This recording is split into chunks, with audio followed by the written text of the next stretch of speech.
Brian, welcome to my show. Good to see you again, Jeffrey. I'm glad to be here.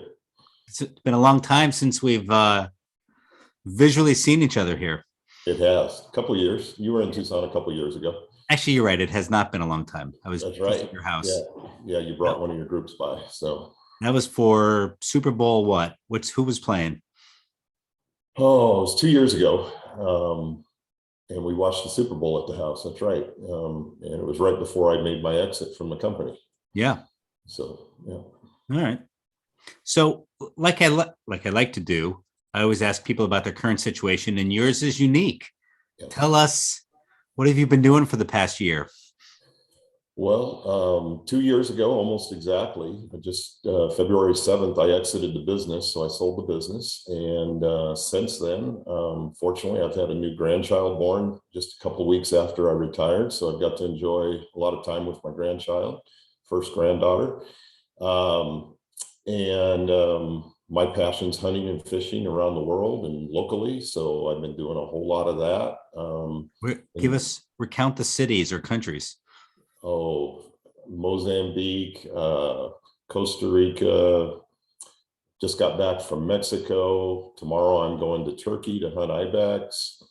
I've been in New Mexico. I've been up in Alaska. So I've been quite busy. There's probably half a dozen others that I've left out. So, but I've been really enjoying it, doing just a lot of traveling. I haven't let COVID slow me down too much, and just enjoying life. So your hunting is like going to work, and your wife is like, your wife packs you the lunch and off you go. Yeah, but I go for a week or two. Yeah. So it is a lot of work. It's actually quite a bit of work to prep for these hunts and to stay in shape for these hunts, and, just doing the airfare and gun permits, whatever it is, importing the trophies back in the United States. It's all a lot of work. So actually keeps me pretty busy. So what's that? Where in Turkey are you going? Well, we're flying into Istanbul, and then we're going, I guess, south to the mountains along the coast. And I don't even know the name of the town because they've had a big snowstorm there about a week ago, and they've kind of had to change everything around where we're going to be able to hunt because a lot of the areas we were going to, they can't get to. But I think from Istanbul, we're kind of going south and east down to the coast. Nice. Yeah. But it's going to be cold. I've been there. I've been there 3 times, once in the winter. I was in Konya where they had, this is back when Reagan was in power, by the way. Okay. Yeah. And they loved me back then. They loved Reagan. They loved me. Yeah. And I saw the whirling dervishes. Like, you've heard of that as a phrase, but it's an actual kind of religious experience. Okay. And so we saw these whirling dervishes spinning around in a gymnasium. So they, right. I don't know why, it was in a gym somewhere, and it was cold, cold, cold. Yeah. Yeah. So we're gonna hunt for about a week, and then we've got about 3 days to go back to Istanbul and just do all the tourist stuff. So my brother, who was my partner in my business, is going with me along with another friend here in Tucson. So we'll have a lot of fun. It's an interesting time to be in Turkey now versus back then. Is it a problem getting those gun permits? No, it's actually quite easy to get a gun permit into Turkey. You just have to apply for it in advance, and our hunting outfitter does that for us. We're flying through Germany, so we had to get a little permit to transport our guns through Frankfurt. But it's just work. It's not that hard. It's just got to get it done. Okay, before we go on to business, so your favorite hunting experience of all time? Everybody asks me that, and it's sheep hunting, and it really doesn't matter whether I'm hunting sheep in the desert or I'm hunting sheep up in Alaska. I just like to be in the open country where I can see, climbing mountains, that kind of stuff. That's what I enjoy. So tell me more. I can do it. I can do it with my bow, or I can be doing it with my rifle, and I just love it. Explain. I'm not, embarrassingly so, I don't really know a lot about this hunting. Right. So tell me more about it. Well, there's lots of different kinds of hunting. Nothing's bad or nothing's better. It's just what you like. But you can sit in a tree stand, climb up in a tree, and wait for a deer to walk under you, or you can go out and pursue the animals. Well, so what does sheep hunting mean though? Like, I think when you say that, I'm thinking of a slow moving animal, but that's not what you mean. No, it's mountains that live in the cliffs and the high alpine peaks, the high elevation. They usually like very steep slopes because that's how they avoid predators. And so it's a very physical hunt. The one I did in Alaska just back in August, we hiked for 3 days with our backpacks, never saw a sheep until the third day, found a sheep we wanted to shoot, shot it, and hiked 3 days out. So it's very physical and demanding, and that's what I love about it. I like the effort.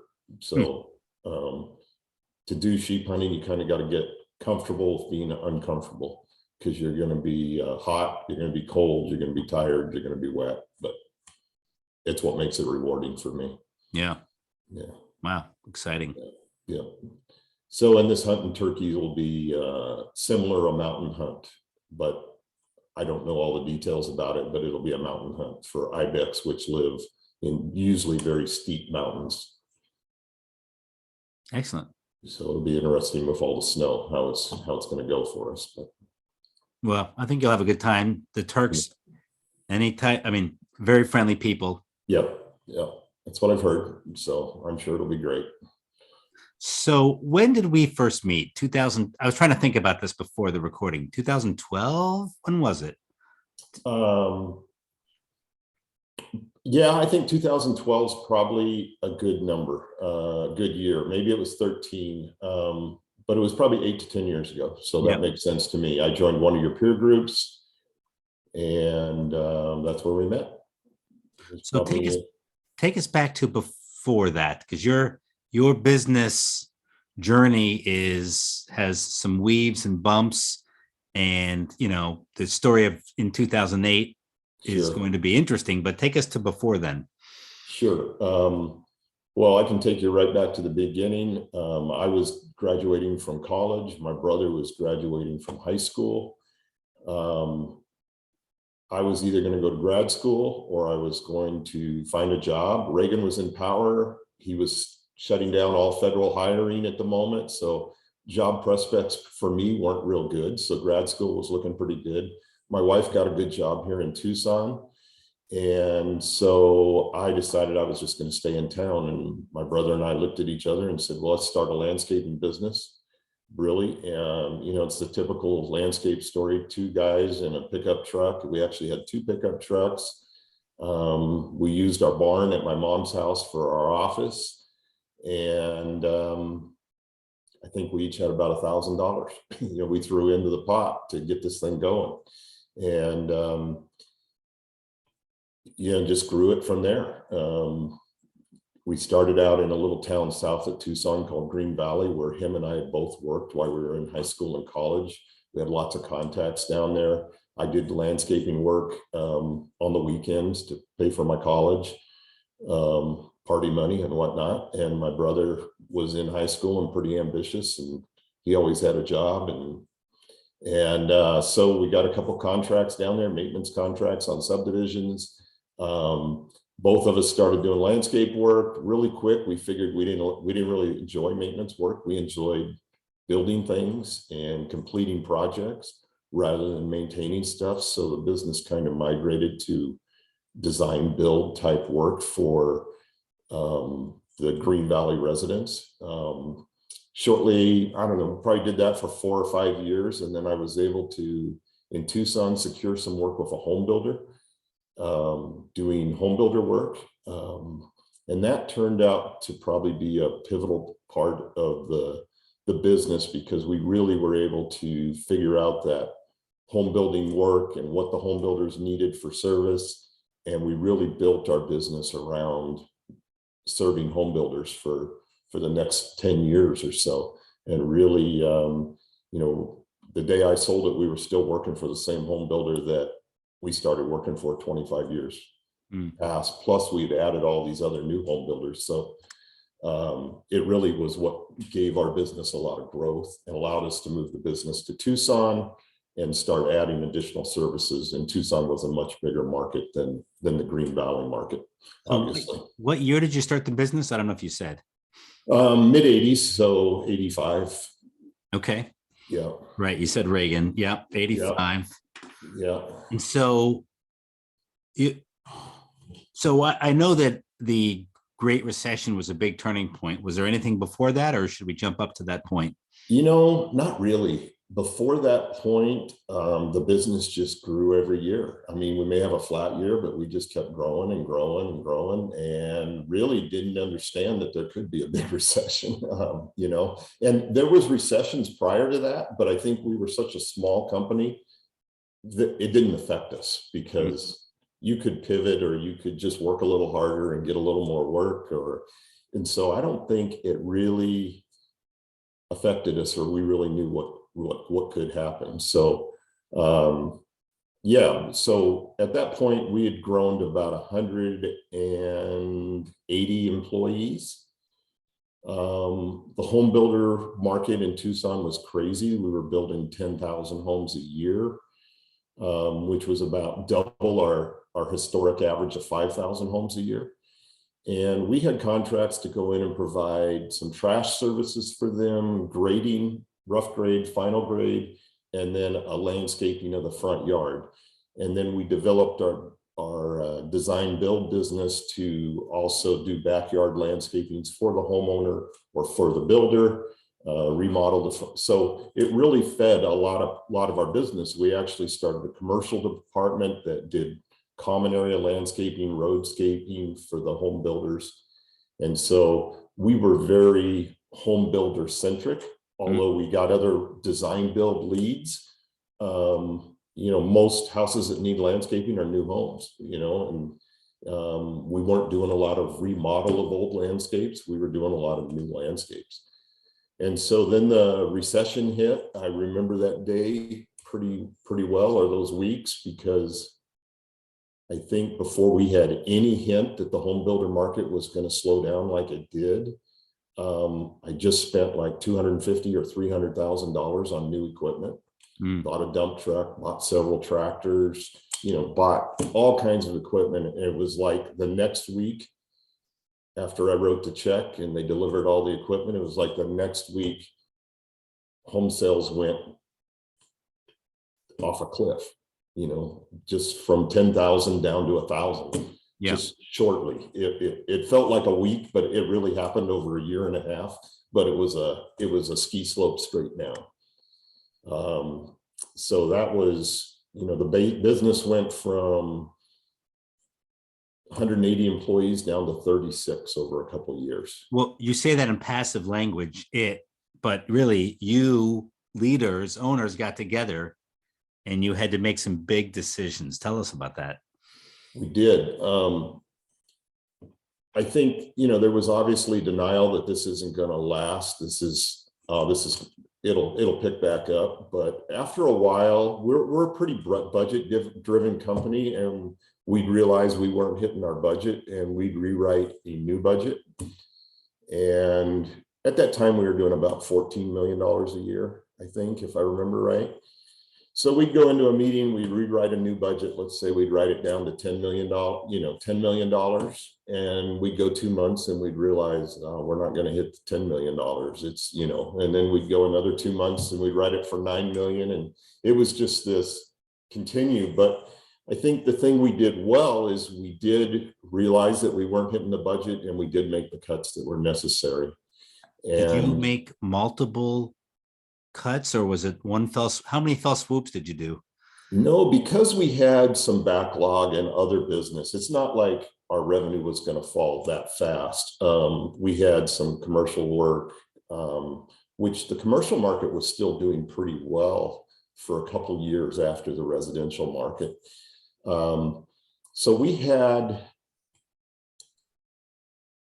some time, but we had to make those cuts, and every time we realized we weren't going to hit the budget, we'd make the cuts. And it wasn't fun time, for sure. We did get a lot more efficient during it. Recessions make you more efficient. We got rid of some of the employees that weren't helping us. They were the first to go, obviously. And in time, after a couple of years, we became a pretty lean, mean fighting machine. But you had to cut some muscle out, I'm assuming. Oh yeah, we had to cut top people, we had to cut field people, we had to cut a lot of people.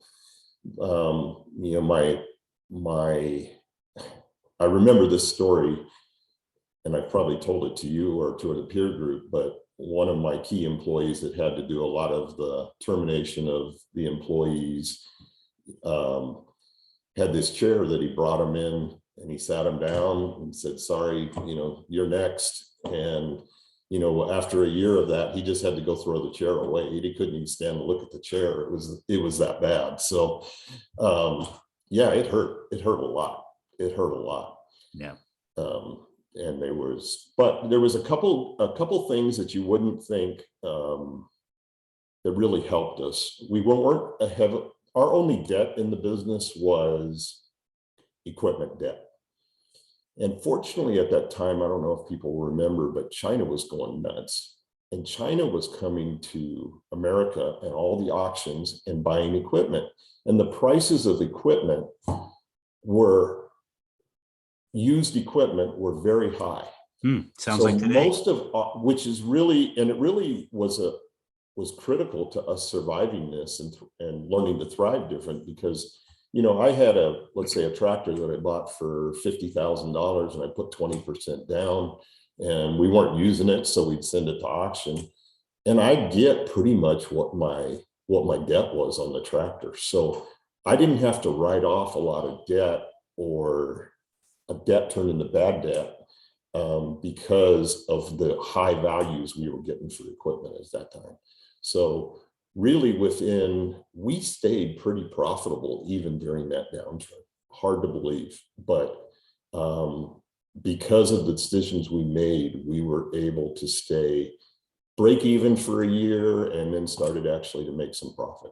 It sounds like your budget focus, which you've always been since I've known you, yes, allowed you to see more clearly what was right in front of your face. Exactly. You could have done it by your gut, but you couldn't have been as reactive as we were. But that budget is what told us what to do every month or every quarter. It just said, you're not going to make it. So make some more cuts. You went from 14 million down to what? 4.5, something like that. Most companies do not survive that. What percentage of landscapers were gone in Tucson? A lot. Yeah, we lost a lot of landscapers out of town, which made it for a great market for several years. Obviously, once to be honest, Brian, mathematically, on paper, it's not really possible to cut that deep and survive. On paper, it's not possible. Before that crash hit, our margins were incredibly strong, because the market was so good. And we were getting the work done for our customers on time and on budget. And so our competition would fall off before us, and what little work they had, we could go pick up. Okay. So, yeah. But I'm just saying, it worked. It's hard to cut overhead deep enough to do what you did. It is. Our office space, we cut in half. We leased out half of our yard. We leased out half of our office. We did a lot of things to make that work. If I'd have just kept the office the size it was, said we'd grow back into it, that was an extra $4,000 a month that we couldn't afford. So we got a tenant in there paying us $3,000 a month. So it was a $1,000 hit instead of a $4,000 hit. But there's 100 things we had to do like that to survive. I think when we met, I'm really sort of stretching for memories here, but you were at what, 6 million? I don't quite remember. Yeah, we'd probably grown back.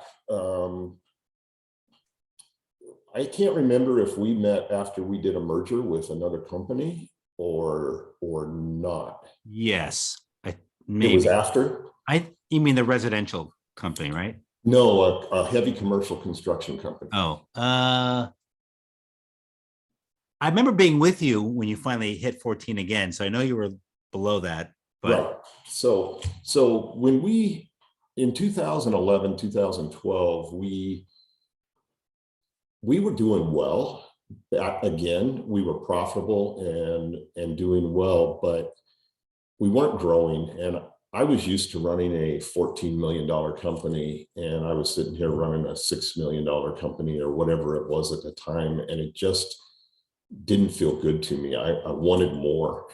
So we had this opportunity with a person I'd known who was also in the business, and he had a commercial construction company, and he wasn't focused on working for home builders in their roadscape. He was focused on heavy construction, building parks, major freeways, landscaping, big commercial building landscaping. That's where his focus was. And he had a really good staff of people.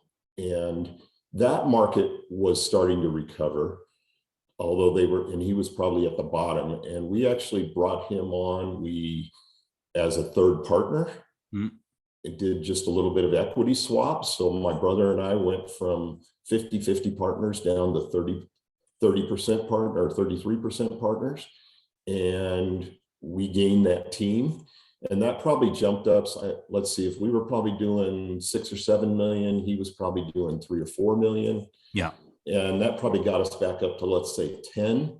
Okay. And that synergy of us being able to feed off some of his customers and him being able to feed off some of our company customers probably was able to get us back up to that 12 or 14 within a couple of years. So we had some great growth years after that merger. Mergers are hard, obviously, 2 different personalities, 2 different companies, 2 different cultures. It was hard. He was a good partner in the sense that he let us take the lead on that, and really merged his company into our culture more than our company into his culture, which made sense since we were the bigger company. But that was really key, and it really turned out to be good strategy for our exit and for our long-term growth. You don't read a lot about actual mergers, Right, as much as acquisitions in our industry. No, you don't. And it's usually somebody buys somebody and acquires them, but this was an actual merger. And you guys did a very good job of that, because I don't want to say you're hard-headed, Brian, because you're not, but you're very sure about what you know. Correct. And so how did you guys make room for this whole other 1/3 partner? You mean room in what sense, Jeffrey? Just room in decision making, like another opinion. Yeah,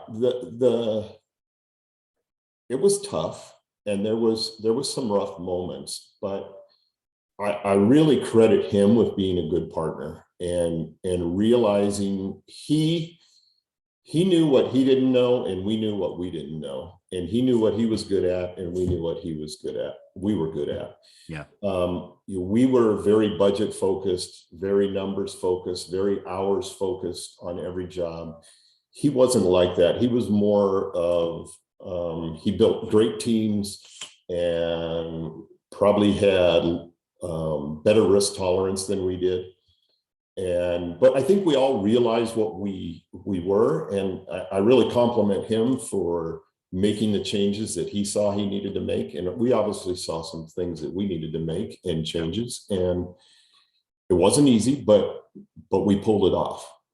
And we kept a lot of his talent. A few left, because they didn't like the new culture, but in general, we kept 80-90% of his talent, which was key to making it work. And they came along and changed as they needed to change. And we changed where we needed to change. Yeah. Yeah. So how big did you get before you exited? So we grew the company to about $20 million in revenue. And all 3 of you owners stayed, and all 3 of you left? So all three of us sold when we sold. So the process of selling was really started probably 3 years before we sold. The first thing I realized is I needed to get the three partners out of the business. Out of sales. Out of sales, out of managing the company day to day, all that stuff. That's And extremely hard to do that was extremely hard to do. with three. I mean, it's hard enough with one, but when there's two, it's like that's already a big puzzle. Three's got to be a Gordian knot. It was. But we kind of took it one by one. My brother first, and he was a sales manager and a salesman, and we hired sales managers, and what we kind of realized, and it was kind of a hit to the budget, is it was going to probably take 2 people or 3 people to replace one of those owners. And once we realized that and bit the bullet that it was going to be a little bit of a hit to the budget to get that done, it became a lot easier. But not trying to replace them one by one for one, just did not work. It wasn't going to work. Yeah. So we worked one out. When we saw that almost happening, we'd start working on getting the other one out. And I was the last kind of to get out of the day-to-day. And about a year prior to the merge, I started mentoring my replacement. And about 6 months not to the merge, to the sale, sorry. I started mentoring my replacement. About 6 months prior to selling, I relinquished my CEO president title, and he took it over. And then we felt like the company was ready to be sold. So you stepped out of CEO first and then sold. Okay, that's interesting. Yep. And so what were the other 2 owners doing? Were they like fishing and hunting, or? Yeah. Their work schedules obviously lightened up quite a bit. And my brother was fishing and hunting, and the other guy was golfing a lot.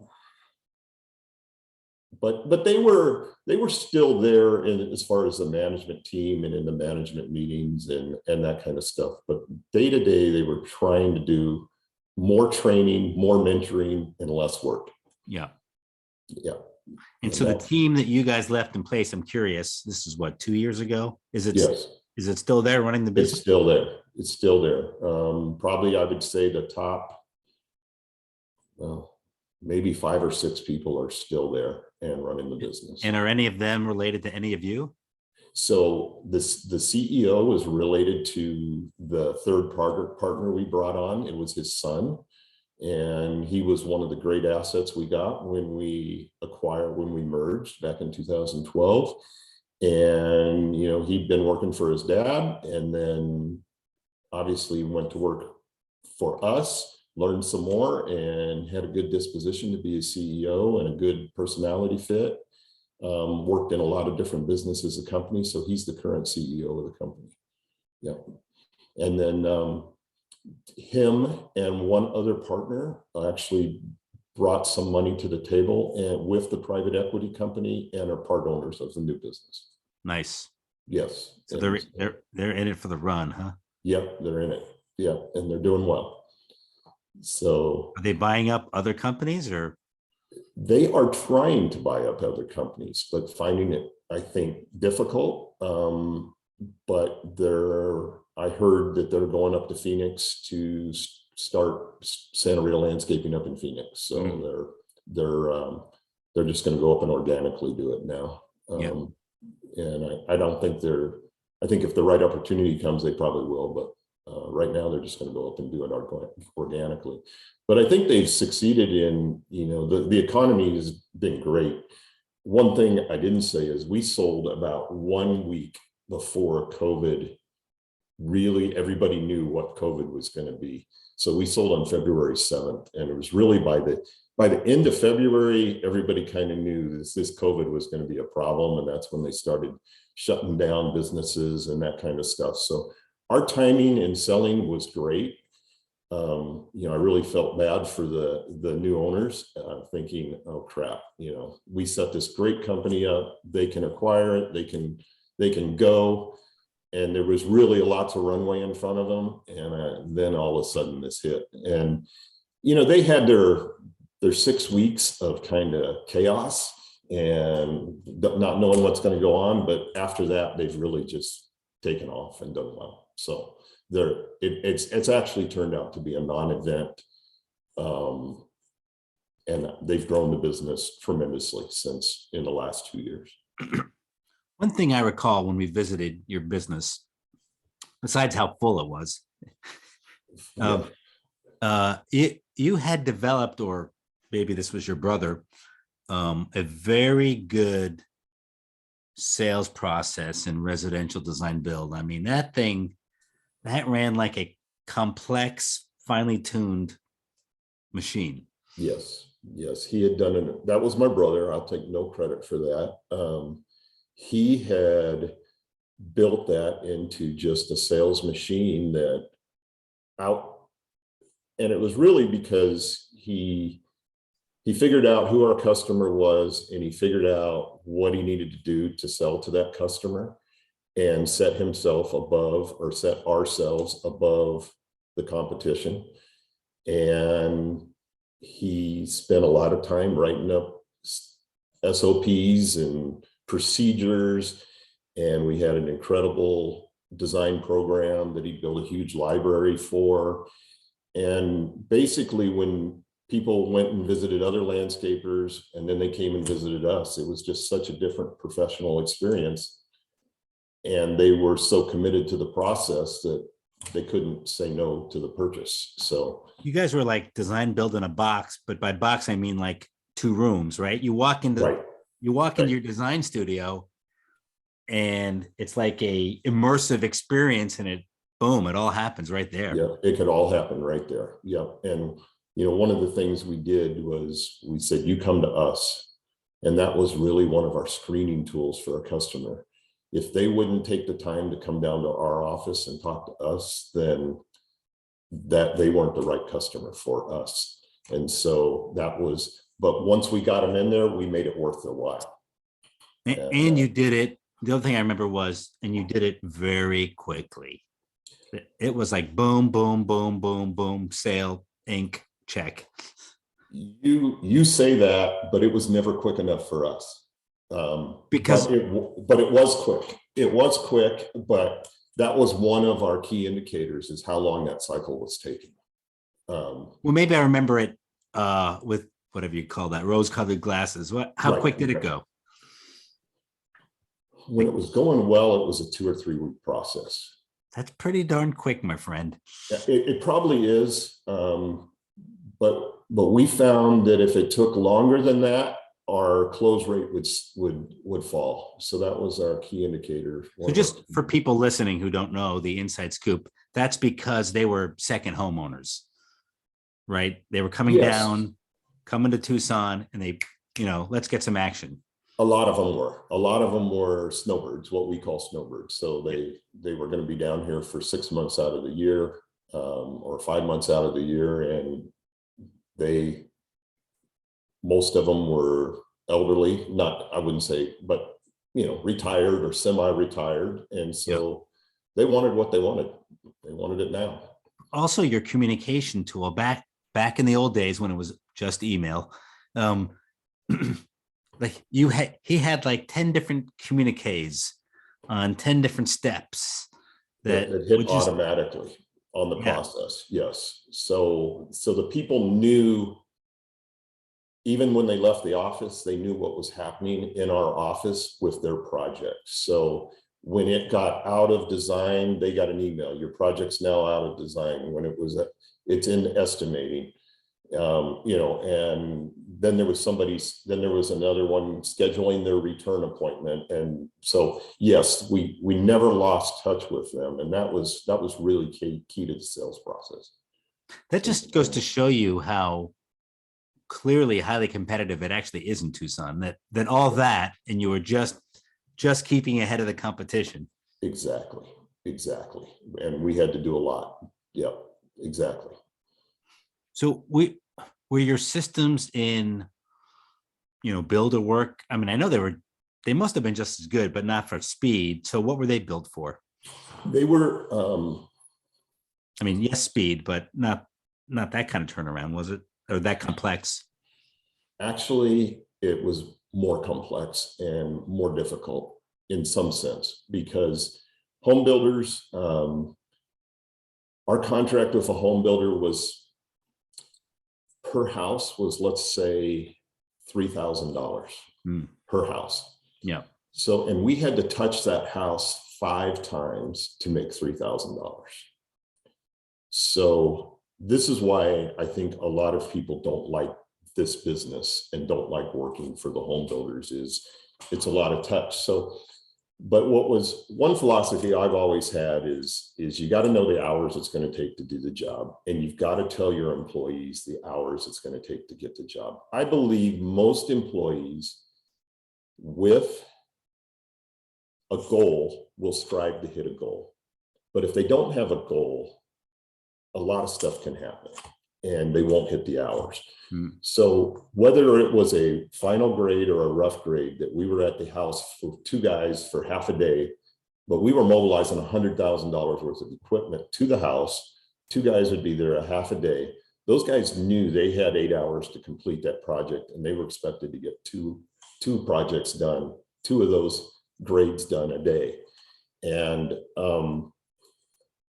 that was the whole key to that business, or not the whole key, but it was one of the major keys is having goals for the guys, having schedules, knowing if we knew it was going to take 8 hours and we knew we could, and in a 2-man crew, we knew we could get 2 of those units done a day. And the guys were expected to get those 2 units done a day. And we had to figure out ways to reward the guys for doing that. We had to figure out ways to, incentivize them to do that, but we did. But if you think about it, you're mobilizing $100,000 worth of equipment 2 times to that house, then you're mobilizing another $15,000 and 2 guys, all to receive $3,000. You blow it one day, you have a flat tire, you have, you do install the wrong landscape in a front yard. You've taken your profit for the next 5 houses. It's gone. So you had to be very precise, very exact, and really had to pay attention to all the little details to get this done and collect your $3,000 and have some profit margin of it at the end. You hit a wall there, that took the profit margin of that job away. If the tractor hits a wall or something like that. So in a lot of ways, it was more work and more complicated than the design build work and more precise. But it was all about systems and procedures and hours and budgets. And that's what made it successful. Yeah. So are you still tied into the industry? If I asked you for a prediction on where you think the industry is going, do you have an opinion? I'm not. I'm totally out of the business. And I do follow it. I miss business. This kind of off track from what you asked, but for the first year after selling, I'd be driving down the road. I'd come up with some business idea and I'd go, oh, I need to start that business. I need to do this. And then I'd slap myself and go, what the hell are you thinking? Why would you do that? And so it's really took me about a year to wind down from business part of the business, not the landscaping part of the business. The landscaping part of the business I could let go immediately, but the business part of the business, it is what I thrived on and what I enjoyed. Yeah. And I've gotten over that in the last year, but the first year was hard. Yeah. And the industry itself, I still follow some stuff. Like I sent you something the other day. I don't know if you looked at it. Where first, I thought that was spam the way it showed up. Oh, did it? Did you? Yeah. Where a guy's doing a podcast just on how he's handling customers service in the landscaping industry, and I thought that was kind of interesting. But no, I don't think I could give you a forecast of a great forecast of where the industry's going. Or so looking back, what did you do? You did it way 20 years ago, 10 years ago, 5 years ago. Name a couple things that you did consistently that really just kept you being successful, kind of regardless of the environment. Yeah. Yeah, there's probably three things. Professionalism. I just found in this industry, and it's harder today than it was 30 years ago. I found in this industry, if you were professional, you could sell and you could get referrals. So, and I didn't find it, you don't have to be that professional to be above the competition. So we just tried to be more professional. The silly stuff that you think of today, returning phone calls, returning emails, that's all it really took in the early years to compete in this business. I think urgency is another key word that it was one of my brothers and I pet peeves, and we really didn't figure it out that early in the business. But when a customer calls, they want service, they want answers, and they want it now. They don't want it a week from now. So, and that was really one of the hardest things culture-wise and hiring new employees from other landscapers or whatever that we had to train and to coach, was the urgency of serving our customers and how important that is and how fast you need to do that and how much work you can sell because you were the first one to get back to them. Just being the first one to return a phone call, many people just want it done and they'll pay the extra $10 in margin or 4% in margin to get it done. And if you're the one that's willing to jump and get it done, then you'll get that 4% margin, extra margin, more than your customer. So professionalism, without a doubt, urgency. And then I guess I would say, just doing what you say, which is pretty cliche at this point. But if you tell somebody you're going to be there tomorrow, be there tomorrow.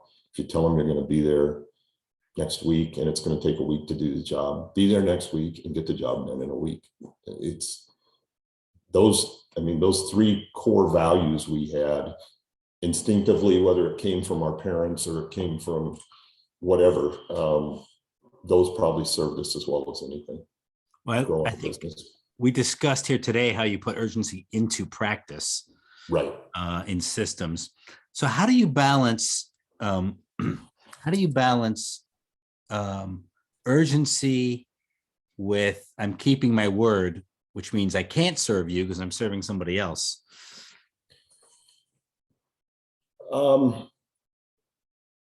I think you have to have enough space in your life and your salespeople's life and your salesman's life and your project manager's life that they can do that they can jump when they have to jump.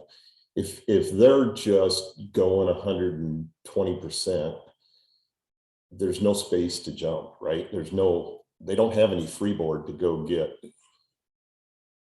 go serve that customer because they've got 10 customers waiting on them. So you can't be at 110% capacity, but all the time and do that. So I think you got to be at that 80-90% where you've got that extra hour in the day to go serve that customer. So and that's hard as a business owner because you want everybody obviously out there working 100% productive all the time, but your managers have got to have some time to do that stuff. White space. That's the word. Yeah, white space. Oh, yeah. That's how we built our business. As I'm hearing you talk, one of the three divisions we have is pool service. Right. And our clients would use their pools on the weekend. It's Connecticut. How many weekends do you really get? So really, we only service them for whatever that is, 2 times 10 weeks out of the year or something crazy. So we always made sure we had an extra tech. As hard as that was, we needed an extra tech that had a half a day free. And no matter how much we were growing, we always had to have that extra little bit of white space there. Makes sense. And it's hard because that's a something on the budget that you don't see an immediate return for, but I think you see a long-term return for it. So it's hard to. Well, the salesperson wants that person. I can fill their capacity, right? Right. Well, let me ask you, what do you see coming in the industry that I don't see because I haven't been in it in the last 2 years? Well, it's all the automation, right? It's automation. It's the way the client will interact with you. I kind of made fun when I said your design build worked off of email, right? But I talked to my doctor through an app on my phone. I can do everything, pull up, send. And so the landscape, probably your company in the future, that's because you guys are very cutting edge. I'm sure they still will be. It'll be the communications will happen through the phone, the ordering, the buying, the everything. Everything. Yep. I think you're probably right.